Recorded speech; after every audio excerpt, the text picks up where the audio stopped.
రైలు బండ్లల్లా footboard ప్రయాణాలు చేస్తారు. ఇక డబ్బకు నడుముండే కప్లింగ్ మీద కూర్చొని ప్రయాణాలు చేస్తుంటారు. కరెంటు తీగల రైలు రాకముందైతే బండి మీద ఎక్కిపోయేటోళ్ళు. ఇక ఈ నడుమ నిలబడే జాగ దొరకక బాత్రూంలలో నిలబడిపోతున్నారు గా బీహార్కెళ్ళైతే. ఇక అవన్నీ ఎరుకున్నాయేనాయే. కానీ ఎప్పుడు ఎవ్వరు ఎక్కడ కూర్చొని తావులో కూర్చొని ఏకంగా 250 కిలోమీటర్లు ప్రయాణం కట్టిండోళ్ళ ఒక ప్యాసింజరు. చూడురు ఎట్నా. ఇక చూసిర్రా ఈ మనిషి ఆడికెళ్ళి బయటకు వస్తుండో డబ్బా కింద ఉండే ఒక పెట్టేసి దాని మీద వండుకొని ప్రయాణం కడుతున్నట వీడు. మధ్యప్రదేశ్ జబల్పూర్ రైల్వే స్టేషన్లో ఆగిన దానాపూర్ ఎక్స్ప్రెస్ బండికి ఏమైనా టెక్నికల్ సమస్యలు ఉన్నాయా అని మామూలుగా రైల్వే వాళ్ళు చూస్తుంటారు కదా. ఇక అట్లనే రైల్వే టెక్నీషియన్లు చెకింగ్ చేస్తుంటే లోపల పంది మెసిలినట్టు మెసులుతున్నట వీడు.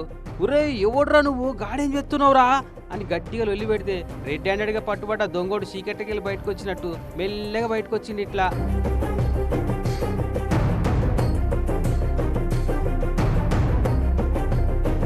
ఏడికేలొత్తున్నావు గల్లెందుకు జాక్కున్నారో బడివే అని దబాయించి అడిగితే టికెట్కు పైసలు లేవు అందుకే అందులో కూర్చున్నా ఏం చేయాలి ఇటార్సీకేలు వస్తున్నా అని చిన్నగా చెప్పిండట. ఇటార్సీ అంటే ఆడికేలి ఎంత లేదన్నా 250 కిలోమీటర్ల పైనే ఉంటుందట. ఊరి దేవుడు పైసలు చల్లకుండా పైసలకి ఇచ్చే ఇల్లు పాలానికి కూడా ఇస్తలేడు కదా. పుసుక్కున్న జారి పడితే ఇంకేమైనా ఉంటుండేనా ఈ సన్నాసిగా అని 4 సొట్లు పెట్టి రైల్వే పోలీసులకు అప్పచెప్పిరట. పాపం ఉత్త అమాయక చక్రవర్తి ఉన్నట్టుండు. టీసీల కంట్లో పడకుండా బాత్రూమ్లలో సీట్ల కింద జాక్కుని టెక్నిక్లు తెలియనట్టుంది తమ్మునికి. ఇంకొందరు అయితే టికెట్లు లేకుండా టీసీలనే ఉల్టా దబా ఇచ్చి భయపెట్టి జర్నీ ఎత్తుంటారు. అది కూడా రానట్టుంది. ఈ గిట్ అయితే ఎట్లా బతుకుతారో అయ్యా ఈ భూమి మీద.